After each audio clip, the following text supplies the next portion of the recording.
All right, so this is the March 2025 MEC Minute, and our topic for this month is dialysis emergencies. I've looked back, and I think over the past 10 years, with all the MEC Minutes we've done, I've alluded to certain things related to chronic renal disease and dialysis, but I think this is the first time really talked about dialysis and chronic renal failure, and I think it's time. So when we talk about dialysis, what is special about this group? Well, this group of patients has significant comorbidities, significant other illnesses that have caused them to have renal failure requiring dialysis. Typically, patients have a history of severe uncontrolled hypertension or have complications related to diabetes. They may have other medical conditions that involve the kidneys and have caused the kidneys to fail. So, this group of patients has not just chronic renal failure and the associated problems to go with it, but they also tend to have significant debilitating other medical conditions that increase the patient's risks for complications. Today, we're going to talk also about peritoneal dialysis versus hemodialysis. We'll talk about vascular access events, what happens if the device falls out or if they cannot control bleeding at the dialysis center. We'll talk about some cardiovascular events. We'll talk about fever and sepsis. We'll also talk some about hyperkalemia. I have some electrocardiograms to review related to that. We'll discuss anemia briefly, and we'll also discuss complications of air embolisms, which sometimes can occur with the dialysis equipment if it's not managed appropriately. So just a patient, something to think about as we get our way through, and this was actually prompted by a recent case we had. A 36-year-old female, history of renal failure, diabetes, and dialysis. She was found that morning unresponsive by family members, and she apparently was last normal sometime yesterday evening or last night. She had dialysis yesterday, which according to the family appeared to go uneventfully. For EMS or GCS was 13, and the question I pose is, what would you do? I just threw up some vital signs and a 3-lead from this patient. We'll review them at the end of this discussion, but just take a quick look, take a moment to look at her vital signs. It's obvious she's tachycardic, tachypneic, and her CO2 levels, end-tidal CO2s are level or low, and her blood sugar is high. So think about what you're going to do. Also, when you look at the rhythm strip, look at the QRS duration, which we'll discuss a little bit at the end. So again, why this topic? Again, it's the sickest population that we treat, at least I think it is. If you talk about patients with chronic medical conditions, I think the sickest of the sick are patients who have chronic renal disease because they have significant comorbidities such as diabetes, hypertension, they can have heart disease, they may be anticoagulated, they may have had previous history of hyperkalemia, or previous history of sepsis as a complication of the dialysis. These patients also tend to be non-compliant, particularly with hemodialysis. Hemodialysis patients have to go to a dialysis center for 3 times a week for 3 to 4 hours at a time. Sometimes after dialysis, they don't feel well. So they tend to be a population of patients that may not make it to a session or two of dialysis. And these patients also are at risk for complications of dialysis, which we'll review. The 2 biggest complications that we see as EMS providers, either problems related to bleeding from the access site or fever and sepsis. So what kind of things can cause renal failure that result in dialysis? I already mentioned diabetes and hypertension. There are various inherited kidney diseases that can result in kidney failure. There can be inflammatory diseases that are acute inflammatory diseases of the kidney, such as glomerulonephritis, which is a fancy word for inflammation of the kidneys. And these acute conditions can result in chronic injury and need for dialysis. There's also something called autosomal dominant polycystic kidney disease. It's where you develop multiple cysts of the kidneys, and those cysts get so big that they destroy the kidneys and their ability to filter. That can result in dialysis. And then there are also sometimes complications of medications. So patients who are diabetic and may have some renal impairment because of diabetes should avoid anti-inflammatories such as ibuprofen or naproxen because it can cause kidney injury and hasten patient's progression to needing dialysis. Sometimes patients can be on medications, they end up on dialysis for a short period of time and they recover after those medications are discontinued. Other times patients are on these medications, they end up on dialysis and stay there. So when was somebody going to need dialysis? There's 5 stages of chronic renal failure, with 5 being the worst, and after 5 you require dialysis. And patients who require dialysis generally have zero to minimal kidney function, which means the kidneys cannot filter properly, and the kidneys cannot maintain normal electrolyte balance, such as potassium and sodium balance, and the patients can be on hyperkalemic. Sometimes patients with chronic renal disease also develop anemia because the kidneys don't produce the amount of uh, hormones necessary to stimulate the bone marrow. So when somebody has minimal kidney function, they need dialysis to filter the blood and to maintain homeostasis, meaning keep the blood as normal as possible. They also need dialysis to remove excess fluid. So patients who are on dialysis, who miss dialysis, can develop heart failure and peripheral edema because dialysis isn't taking fluid off. What are the patient's options for dialysis? Peritoneal dialysis is one option, and it's being used in more and more. And it keeps a lot of patients at home and keeps many patients with a relatively normal lifestyle. Hemodialysis is the one we always think about, which is where you go to the hemodialysis center, you plug in for 3 to 4 hours, 3 times a week, and you get dialyzed. But there's also been advent of home hemodialysis, where patients are dialyzed for a couple hours a day, 5 or 6 days a week. It can be done at home safely with the proper training and proper equipment, and there is a bit of a trend toward home dialysis, hemodialysis versus hemodialysis in the dialysis centers. And you may see more and more of this in the patient's home circumstance. So peritoneal dialysis, what is it? Well, peritoneal dialysis is where you have a catheter placed in your abdominal cavity, and you see this gentleman in the middle of the picture, the middle of the frame, and he's got this catheter.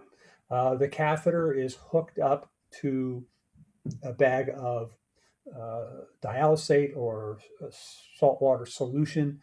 It can be adjusted so that it takes off more or less of certain things such as water or potassium. You can do this at home, and it's convenient for the patient.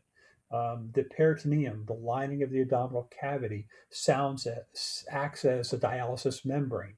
So when you put this fluid in the abdominal cavity, it's got a certain balance of water and salts and other chemicals, and it will draw the bad stuff out of the body by way of the peritoneal membrane, which serves as a filter.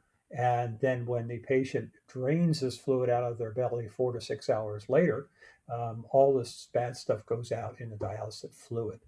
It's very convenient for the patient. They can typically do it at night.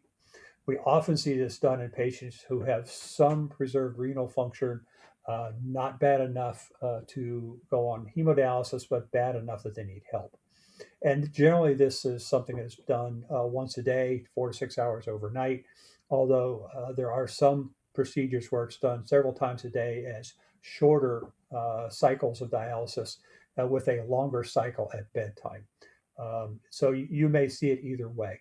If you get called on these patients and you have the catheter still being hooked up to the machine, keep in mind that this is a sterile catheter and it needs to be handled with care. So I would let the patient or the family members disconnect the patient from the dialysate fluid and cap the catheter because they know how to do it. They've been trained how to do it.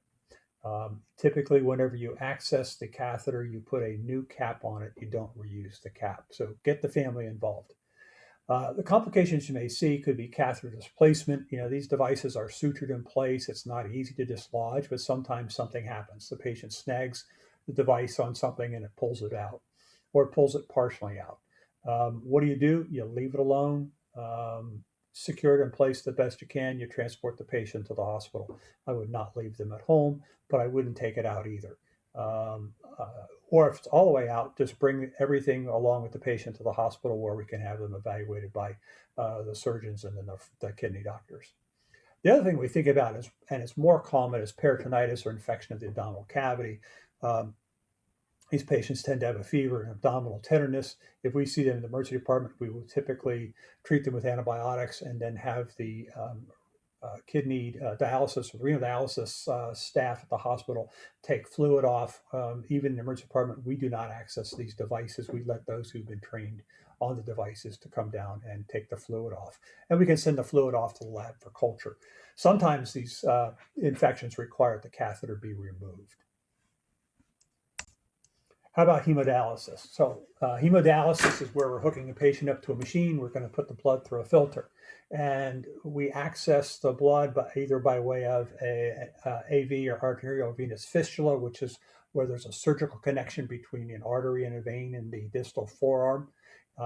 With time over a period of months, the increased pressure from the artery will dilate up the vein, and you have a nice plump vein that you can plug needles into for dialysis.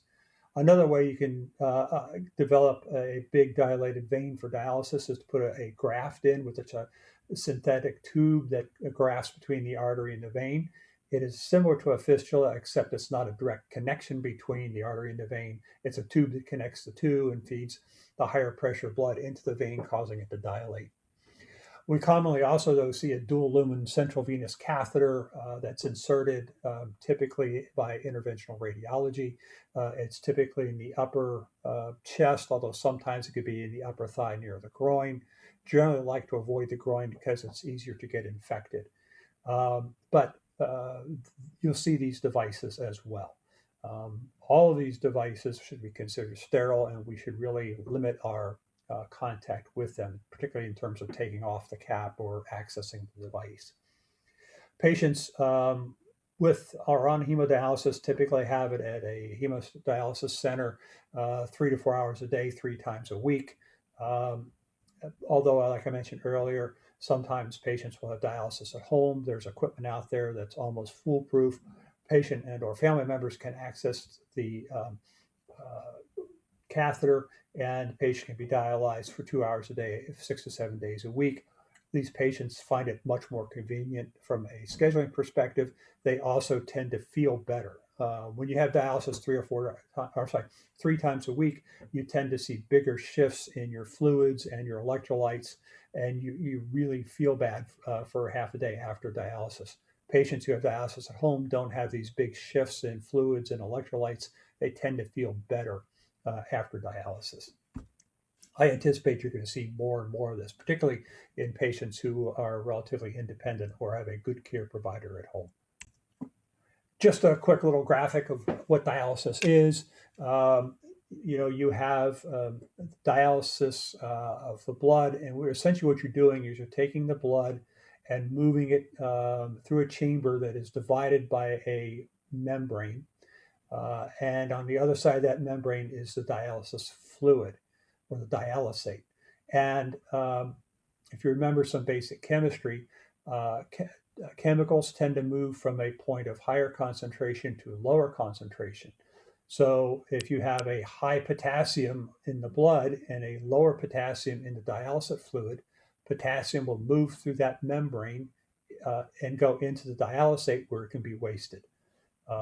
And if you have other things such as too much water in your system, if you're fluid overloaded, they can use a higher concentration of dialysate that will pull more water out of the blood, which then helps the patient avoid fluid overload. So the nephrologist or kidney doctors can make adjustments in the dialysate in order to compensate for what problems the patient has at the time they're being dialyzed. So blood comes out of the arm and goes to the chamber. It may be anticoagulated with some heparin, and then it's fed back into the arm via the other circuit. And that's how it works. And this is what goes on 3 times a week for 4 to 5 hours. If you have access, you can hear the different catheters I talked about. So on the right-hand side, you see those big plumped dilated veins. Patient has either a fistula or some other type of a graft. You see these big plump veins, and you can easily put the cannulas or needles in there to dialyze the patient. On the left-hand side, you see two different catheters. There's one that's called a non-tunneled catheter, which basically means you put the catheter in through the skin right into the superior vena cava, and the patient's dilated through that. Sometimes you'll see a tunneled catheter, which has a cuff on it. That cuff forms a seal with the skin. The skin actually fuses into it, and it really secures it in a better way, and it also helps reduce the risk of infection at the access point. So these are the different things you may see. You may see also these dual lumen catheters in the patient's groin. If you look at the catheter, this is what it looks like. It's got a green cap, I'm sorry, it's got a blue cap and a red cap. The blue indicates venous return to the heart. Red is arterial, so red means away from the heart. Blue means venous or to the heart. Typically, if we have to access a catheter, and again, that should be rare, we would use the blue port. So the question is, do you access the dialysis port? Should you access the dialysis port in the field? Well, keep in mind this is a sterile device and it's at high risk for infection. If we access this line, we are at risk of introducing blood to the patient's central circulation. We also may contaminate the line and prevent it from being used for future dialysis. We do have a protocol for accessing central lines, but this is not considered a central line in terms of medication administration and so on. This is a dialysis catheter, and its use is limited to hemodialysis. Generally, our ED staff are not allowed to access this line, so I think that we should also ask, why are we accessing the line? If the patient is dying or is very unstable and you cannot obtain IV access, then think about doing an IO first. And if you absolutely have to access this device, use the blue port, which is the more central port. It's considered the venous port, therefore it's closer to the heart. So use the blue one if you absolutely have to. The other sidebar is if you have a patient who needs IV access and they have dilated veins on the arm for dialysis, don't go near that line. No blood sticks in the line with a functioning fistula because we don't want to mess it up. So use the other arm or use a drill. So what are the advantages of peritoneal dialysis versus hemodialysis? Well, PD is more convenient for the patient. Typically, the patient doesn't have as restricted a diet. They don't need needles. They don't have to get stuck.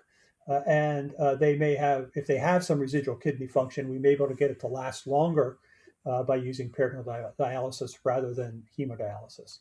The disadvantage is sometimes people develop a hernia around the insertion site. Patients tend to gain a little bit of weight.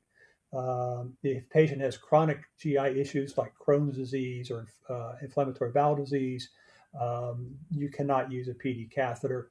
Probably diverticulitis or history of diverticulitis is another reason. If you have a patient or family members who can't manage the dialysis catheter, for peritoneal dialysis, then the patient's not a candidate. And a lot of times patients start on peritoneal dialysis, but eventually transition to hemodialysis as their kidney function worsens. The advantages of hemodialysis is it's less hours per week. So it's 4 or 5 hours 3 times a week, but that's different than 6 hours overnight every night. It'll work when peritoneal dialysis doesn't work, and it will more rapidly manage hyperkalemia or fluid overload. So if you have a patient with renal failure and hyperkalemia, they will go on hemodialysis because you can correct the hyperkalemia much faster than with peritoneal dialysis. The disadvantages to hemodialysis are the trips to the dialysis center, the increased risks of infection and bleeding from the access site. You have a strict treatment schedule, which means you have to be there. If you're scheduled for 9 o'clock Monday, Wednesdays, and Thursdays, you have to be there at 9 o'clock Wednesday, Wednesdays, and Thursdays, regardless of what your social life dictates. Diet changes are often required, and some patients, like I mentioned before, just don't tolerate hemodialysis well, and they don't tolerate to the point they become non-compliant with their treatment. So let's say you get called on a dialysis patient. What do you want to do as an assessment? So there are certain things you should focus on over and above or in addition to what you would normally do for a routine run. we always want to know when was their last dialysis and did they miss any treatments. It's an important question. When you were last dialyzed, how much weight did they take off? Most patients who have dialysis will say, yes, I was dialysis yesterday, they took 4 kilograms off. That's 4 liters of fluid. So that is an important thing to know. Sometimes they'll say, well, my blood pressure dropped. They only took off 2 kilograms. Usually they take 4. So those are questions to ask. And then do they have any fever, dyspnea, syncope, chest pain? Do they have any other symptoms related to a possible complication of the dialysis procedure? How about your exam? Well, always assess for edema. And don't just look at the ankles. Look at the sacrum. Look at the low back. Sometimes with men, you have to ask them if they have any scrotal or penile edema. If the patients spend a lot of time sitting in a lazy boy, they may not have extremity edema. It may be all around their sacrum or tailbone. Look at their access site. Do you see any drainage? Do you see any redness? If the patient has an AV fistula, and you see big dilated veins, put your hand on it. Do you feel some vibration? We call that a thrill. Document if a thrill is present. Check vital signs, including glucose and temperature. Temperature is probably one of the more important vital signs on these patients. Consider getting a 12-lead electrocardiogram, particularly if they have dyspnea, chest pain, or syncope, or if they've missed dialysis to screen for hyperkalemia. If the patient feels lightheaded or dizzy, and commonly will, think about getting orthostatics to see if the patient might be hypotensive and might need a little bit of intravenous fluids.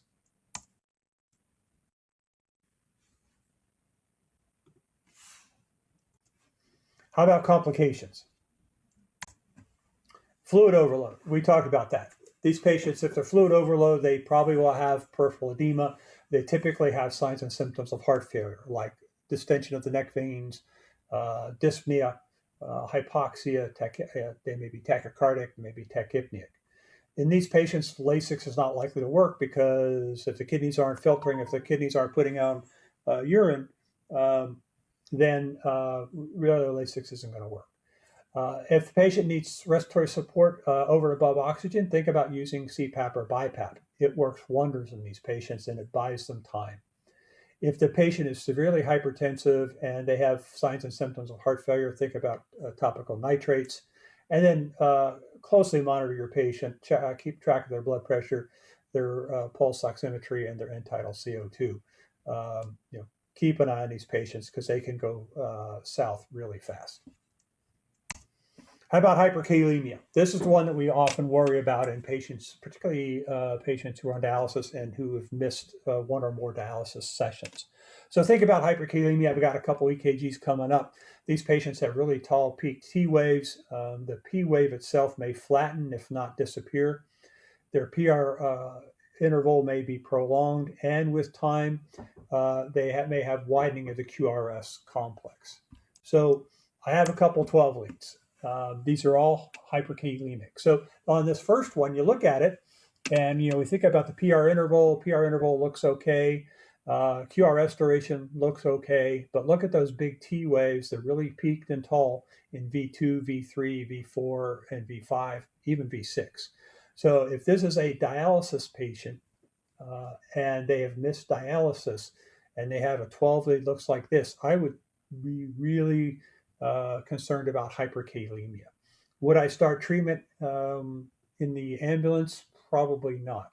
But I would be really worried about it, and I would make sure that I had my calcium available if the patient deteriorated.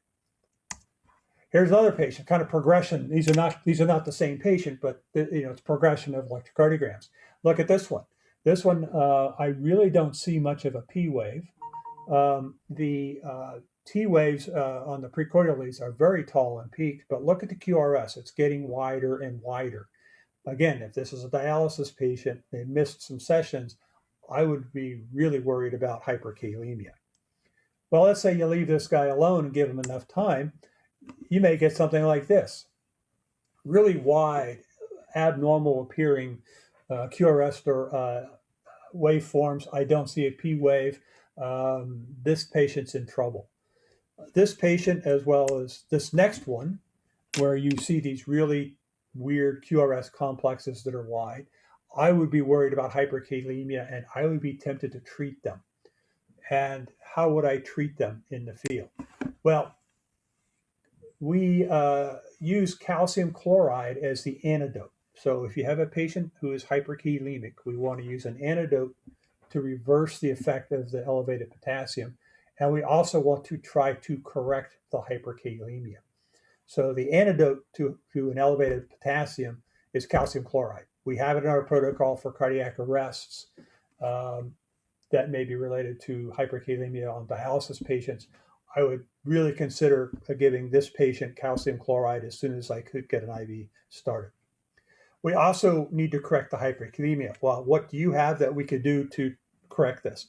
Well, the quickest and easiest thing you can do to help correct hyperkalemia is start nebulized albuterol. Albuterol helps drive potassium back into the cells.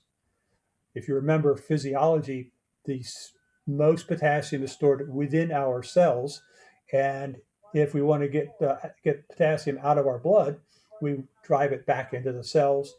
Nebulized albuterol does that.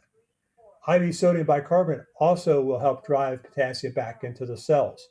So we can use IV sodium bicarbonate, which is why we have that as part of our cardiac arrest protocol. Another thing we do at the hospitals, we give the patients dextrose plus insulin. So sugar and insulin will also drive potassium back into the cells, and will do it very quickly. So these are the treatment options for you. The treatment option is going to be calcium chloride as the antidote, nebulized albuterol is the quickest thing to start, and then IV sodium bicarb once you've got access, and after you give calcium. Calcium, if you have access, needs to go first. And always keep in mind, make sure you flush well between the calcium and the sodium bicarbonate, otherwise you end up with limestone in your IV. What do you do if the catheter dislodges? Well, if it's a peritoneal dialysis catheter, secure it the best you can and transport. For any of these devices, you don't try to put them back in. It's just like a PICC line. If the PICC line's fallen out or has come out some, you don't push it back in, you just secure it where it is. So for PD catheter, secure it, transport the patient, don't leave them at home. If there's any bleeding from the insertion site, some local pressure, some gauze is all you're going to need. If it's a vascular device that's dislodged, you can use local pressure on the bleedings or on the insertion site if there's any bleeding. Again, don't push it back in, but do transport the patient. So if the catheter is dislodged, your treatment is minimal. How about the patient's got a fistula in, they've had dialysis, they took the needles out in the dialysis center, and now they have bleeding. Well, usually it occurs once the dialysis needles are removed. The dialysis centers have their own process to manage it, and if they're calling you because of bleeding from the needle puncture sites, it's because they've tried their maneuvers. Many of these patients are also anticoagulated, which it makes it easier to bleed once the needles are out. They have various local pressure devices. They almost look like tongs that go on the bleeding site and puts local pressure. Sometimes they'll put more of a compressive dressing on there. If for you, these local treatments in the dialysis centers don't work, keep the device on if it's working and transport. If not working, you can put pressure directly on the bleeding site. You can elevate the arm. You could use hemostatic gauze. If it's bleeding around all this, you can apply a localized pressure dressing over the bleeding site. Don't wrap the whole arm, just where it's bleeding to help control things. And then if it's uncontrolled life-threatening hemorrhage, use a tourniquet. I can't recall if I've ever seen anybody needing a tourniquet. It's usually local pressure or a pressure dressing will stop it. Sometimes in the emergency department, we have to put a stitch in around the puncture wound to stop the bleeding, and then it heals and they take the suture out at another time. How about an air embolism? So keep in mind these devices, particularly if you're talking about a dual lumen port that's up in the shoulder or in the groin, if this device becomes disconnected or if it is not handled properly, you can get an air embolism. It's also possible something can happen with the dialysis circuit on the machine and air gets introduced into the circuit and it ends up being an air embolism. These devices are set up as venous devices. So if their air goes into the vein or into the central circulation, it's going to go into the lungs, it'll go into the heart. And the lungs will generally serve as a filter to stop the air. So these patients can have shortness of breath, they can have chest pain. If you look at the central CT, you see those tree-like branches in the right lung. You see the white arrow. That's air within the vasculature of the lungs. This is where the lungs are serving as a filter to stop things. If you look at that, where the asterisk is, that's air in the right chamber or the right ventricle of the heart. So that's what you would see. If you have somehow a patient who had air end up going into the left ventricle and going out into the circulation, you could see stroke-like symptoms. You can see patients with altered level consciousness or seizures. And the CT to bottom right, those white arrows are highlighting air within the blood vessels, within the arteries of the brain. So you're seeing air in the middle cerebral artery in an area similar where we see blood clot when we have an LVO stroke. But you can see those dark spots, that's air. So how do you treat this? Well, first you have to think about it. And if you're worried about it, air embolism is treated by putting the patient in a left lateral decubitus position, meaning a left-sided rescue position with the head down, or Trendelenburg. That'll help trap the air in the heart so it doesn't go out into the central circulation. And then continue and use your ABCs. Oxygen if you need it for hypoxia, if the patient needs pressors for hypotension. They may need a little touch of fluid bolus, but follow your ABCs. Typically, these patients will do okay with conservative care. Sometimes they require hyperbaric treatment. How about sepsis? This group of patients, very high risk for sepsis because of their comorbidities, but also because they have these chronic indwelling vascular devices, such as the dual lumen catheters, and those devices serve as a source of infection or introducing germs into the circulation. And if you have a patient with a fistula in the arm, they're getting access 3 times a week, which is another way of getting bacteria into the system, even though they use sterile technique. For us, what's the treatment? Well, high level suspicion, patients with a fever, patients who are hypothermic, patients who are hypotensive, patient with altered LOC. I mean, anybody who's just not acting right, always think sepsis if they are on dialysis, and then follow our sepsis protocol. Many of these patients will develop anemia. It's a common complication of chronic renal failure. This anemia is often associated with cardiovascular events such as infarct or CHF, and generally a poor quality of life, because if you're anemic, you just don't have the usual pep and energy. Why do they have anemia? Well, it's because healthy kidneys put out certain hormones that stimulate our bone marrow to produce red blood cells. And when you have chronic renal failure and your kidneys aren't working, these hormones are not produced, and there is no stimulation of the bone marrow. So patients just don't produce enough red cells. Sometimes these patients require transfusion. Studies have shown that you don't need to transfuse them up to normal levels, but typically they need to be better than 6 or 7. They typically need to be 8 or 9 on their hemoglobin. Many patients are on medications like Epigen or Arinesept. These are synthetic hormones that help stimulate the red blood cell production by the bone marrow. And these are usually injections or intravenous infusions they get at the dialysis center. So you may hear about those medications. All right, so going back to our patient, 36-year-old female, history of renal failure, diabetes, and dialysis. So what would you do? Patient's in trouble. She's tachycardic. If you look at her pulse rate is up. Her blood sugar is 525, and her CO2 is 11 to 12. Well, she has uncontrolled diabetes, and the low CO2 suggests she is either DKA or sepsis or septic. If you look at her 12 or her 3 rhythm strips at the bottom, I see P waves, I see a normal QRS, so I'm really not worried about hyperkalemia, at least not at this point. So what am I going to do? Am I going to start an IO? Am I going to access the dialysis port? Should I start a fluid bolus? Should I treat her for hyperkalemia? Well, if you can't get access on this patient, IV access, then I would consider starting an IO, particularly if her GCS is 3. Her CO2 is 12, which means she is probably either septic or in DKA. DKA is more likely since her blood sugar is 525. She needs fluid bolus. Would I access her dialysis port? Probably not. She is tachycardic, but she is hypertensive. Um, I think I would go for the IO if I think I needed access.